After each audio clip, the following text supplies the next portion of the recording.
नमस्कार, मी लक्ष्मण. आपण पाहतायत LD TV Marathi. LD TV मराठीमध्ये आपलं मनपूर्वक स्वागत. पिंपरी चिंचवड महानगरपालिकेची निवडणूक सुरू आहे आणि याच निवडणुकीच्या निमित्तानं शिवसेना शिंदे गटाच्या वतीनं प्रभाग क्रमांक 8च्या क जागेसाठी निलेशजी मुटके, जे की शिवसेनेचे सहसंपर्क प्रमुख आहेत, त्यांच्या पत्नी आणि सामाजिक कार्यकर्त्या माधुरीताई निलेश मुटके हे या निवडणुकीला सामोरे जात आहेत. खरं तर त्यांचं हे निवडणुकीला सामोरे जात असताना काय नेमकं व्हिजन आहे, या ठिकाणी विकासासाठी त्यांनी काय प्लॅन केलेला आहे, मतदारांमध्ये जात असताना, जनतेमध्ये जात असताना त्यांना कसा प्रतिसाद भेटतो, ह्या सगळ्या गोष्टी आपण जाणून घेण्याचा प्रयत्न करणार आहे, समजून घेण्याचा प्रयत्न करणार आहे. त्या आज आपल्या सोबत गप्पा मारण्यासाठी आहेत. ताई, पहिलं आपलं LD TV मराठीमध्ये मनापासून स्वागत. निवडणुकीला सामोरे जात आहेत. खरं तर पहिलाच तुमचा हा अनुभव आहे. जनतेमध्ये जात असताना काय अनुभव येतो, कशा पद्धतीने तुम्हाला प्रतिसाद मिळतोय? निवडणुकीचा माझा जरी पहिला अनुभव असला तरी माझे पती निलेश मुटके हे गेले 15 वर्ष समाजकारण करत होते आणि समाजकारण करत असताना 2017 मध्ये त्यांनी पहिली निवडणूक ही धनुष्यबाणाच्या चिन्हावर लढवलेली आहे. आणि यावेळेस मात्र मी स्वतः रणांगणामध्ये आहे. धनुष्यबाण चिन्हावरच मी निवडणूक लढवत आहे. प्रचार दौरा करत असताना किंवा लोकांशी संवाद साधत असताना असं जाणवते की लोकांचा खूप छान प्रतिसाद आहे. काय इथल्या काय समस्या आहेत, प्रॉब्लेम्स काय आहेत? गेली अनेक वर्षांपासून तुम्ही इथे राहतायत, इथल्या समाजात वावरतायत, लोकांच्या अडीअडचणी समजून घेतायत. काय अडचणी आहेत की ज्या आजही सुटलेल्या नाहीयेत?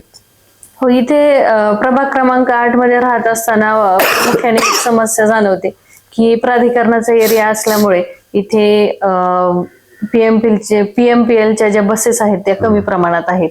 त्यामुळे नागरिकांची थोडी जास्त गैरसोय होत आहे किंवा महिलांच्या सुरक्षेच्या दृष्टीने CCTV कॅमेरे वगैरे बसवणे ही खूप महत्वाची गरज आहे. किंवा महिला बाजारात वगैरे जात असताना किंवा बाहेर वॉकला जात असताना आपल्या इथे सर्कल आहे, त्या सर्कलला जेव्हा वॉकला जातात तर तिथे महिलांच्या गळ्यातले जे चेन्स वगैरे ओढण्याचे प्रकार होत आहेत. त्यामुळे महिला सुरक्षित नाहीयेत. किंवा मुली असतील, मुलींची सुरक्षा असेल, महिलांचे आरोग्य असेल, आरोग्याविषयी भरपूर समस्या असतात, त्या सोडवण्याचा मी प्रयत्न करणार आहे. तरुणांना रोजगार उपलब्ध करून देणे, रोजगारची संधी उपलब्ध करून देण्याचे प्रयत्न मी करणार आहे. किंवा वृद्धांसाठी विरंगुळा केंद्र असतील किंवा गार्डन्स असतील, याची कमतरता आहे, ते पण पूर्ण करण्याचा मी प्रयत्न करणार आहे. खर तर पूर्वी जे प्राधिकरण होतं आणि आताचे जे प्राधिकरण आहे ते जर पाहिलं तर काय बदल वाटतो तुम्हाला? हो, पूर्वीचं जे प्राधिकरण होतं ते सुटसुटीत आणि सुसज्ज होतं. आताचं जे प्राधिकरण आहे तिथे ट्रॅफिकची खूप मोठी समस्या आहे. किंवा फुटपाथ जे आहेत ते फुटपाथवर भाजीवाले वगैरे बसतायत, तर सर्वसामान्य लोकांनी चालायचं कुठून? रस्त्यावर चालले तर ऍक्सिडेंटचं प्रमाण वाढलेलं आहे. जसं की रस्ते छोटे आणि फुटपाथ मोठे झालेले आहेत आणि फुटपाथ असूनही त्याच्यावर पथारीवाले बसत असल्यामुळे त्या फुटपाथचा उपयोग होत नाहीये. काय निवडणुकीला सामोरे जात आहेत, काय विजन घेऊन तुम्ही सामोरे जात आहेत, काय इथे जी जनता आहे, इथले जे नागरिक आहेत, त्यांच्यासाठी तुम्ही काय करणार आहात पालिकेच्या माध्यमातून? समाजातील जे सर्वसामान्य लोकांचे जे प्रश्न आहेत, पाणी म्हणा, कचरा म्हणा, किंवा रस्त्यावर लाईटची कमतरता आहे, रस्त्यावरची स्वच्छता असेल, किंवा धुळीचं जे साम्राज्य इथे उभं झालेलं आहे, किंवा विरंगुळा केंद्र वगैरे वृद्ध लोकांसाठी विरंगुळा केंद्र करणे, अशा बऱ्याच समस्या आहेत इथे. खर तर मुटके परिवार हा या प्राधिकरण असेल किंवा प्रभाग क्रमांक 8 मध्ये असेल, नागरिकांच्या सुखदुःखामध्ये सहभागी होणारा परिवार आहे. आणि सण उत्सवाच्या निमित्तानं तुम्ही जनतेमध्ये असता. काय आजपर्यंत कोणकोणते सामाजिक उपक्रम तुम्ही राबवले? महिलांसाठी असतील, विद्यार्थ्यांसाठी असतील किंवा ज्येष्ठांसाठी असतील, कोणते उपक्रम तुम्ही राबवलेले?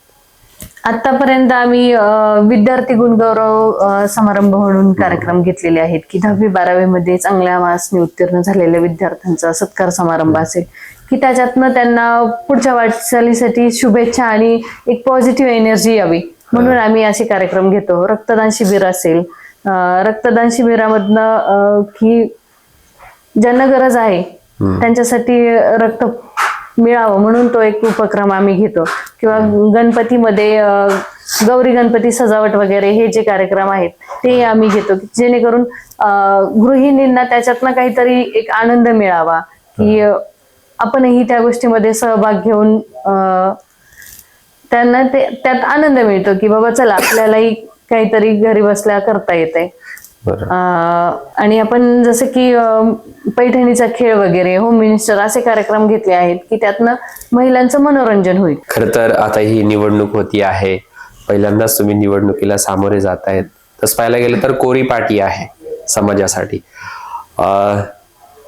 काय आव्हान वाटतं? निवडणुकीला जरी पहिल्यांदा सामोरे जात असेल तरी माझे पती गेली 15 वर्ष समाजकारण आणि राजकारणात आहेत. पतीच्या खांद्याला खांदा लावून मी काम करत आहे, त्यामुळे राजकारण माझ्यासाठी नवीन नाहीये. मी उमेदवार म्हणून पहिल्यांदा उभी आहे, पण मी राजकारणात आहे. मी विभाग प्रमुख आहे इथली.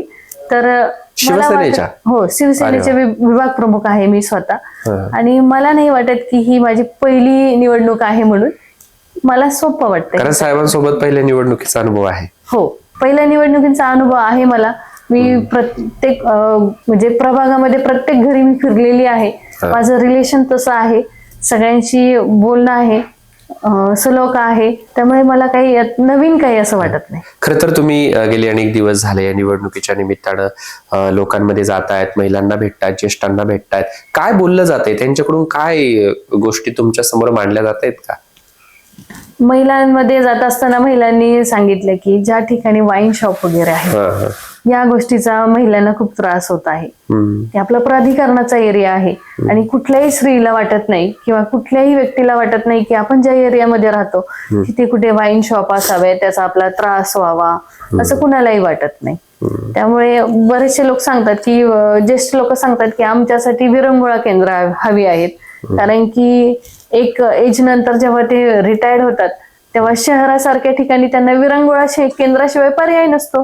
घरात किती वेळ बसून राहणार ते? तर त्यांच्यासाठी विरंगुळा केंद्र हवी ते.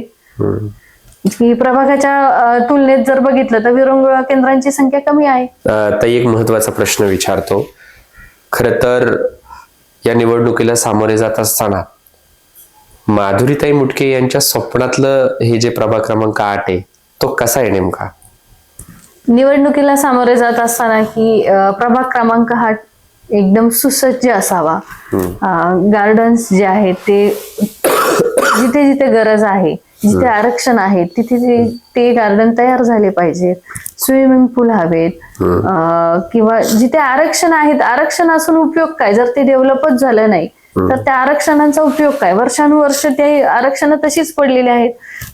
किंवा स्कूलसाठी पण इथे आरक्षण आहेत, ते स्कूल तयार झाले पाहिजेत. कारण की आजकाल महागाईच्या काळामध्ये तुम्ही बघता की सर्वसामान्य लोकांना महागड्या स्कूलची फी भरणं परवडत नाहीये. त्यामुळे गव्हर्नमेंटचे चांगल्या प्रकारचे स्कूल इथं होणं गरजेचं आहे की जेणेकरून सर्वसामान्य लोकांची मुलं तिथे चांगल्या प्रकारे शिक्षण घेऊ शकतील.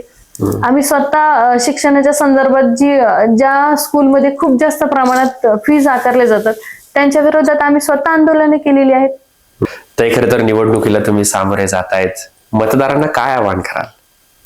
निवडणुकीला सामोरे जात असताना सर्वसामान्य मतदारांना मी हेच आवाहन करेल की येणाऱ्या 15 तारखेच्या निवडणुकीला धनुष्य बाणासमोरील बटन दाबून मतदान रूपी आशीर्वाद तुम्ही माझ्या झोळीत टाकाल आणि मला विजयी कराल. मी प्रभाग क्रमांक 8 मधनं सर्वसाधारण महिला क गटामध्ये आहे. 3 नंबरचं माझं बटन आहे. धनुष्य बाणासमोरील बटन दाबून मला विजयी करा. तर ह्या होत्या प्रभाग क्रमांक 8च्या शिवसेना पक्षाच्या उमेदवार माधुरीताई मुटके, ज्यांच्यासोबत आपण या ठिकाणी मनमोकळा संवाद साधलेला आहे. त्यांचं प्रभाग क्रमांक 8 साठीचं विजन समजून घेतलेलं आहे. खर तर ताई, तुम्हाला या निवडणुकीसाठी आमच्या LDTV मराठीच्या वतीनं खूप साऱ्या शुभेच्छा. पुन्हा भेटणार आहोत आपण अशाच एका नव्या उमेदवारासोबत. तोपर्यंत कुठेही जाऊ नका, पाहत रहा LDTV मराठी. धन्यवाद.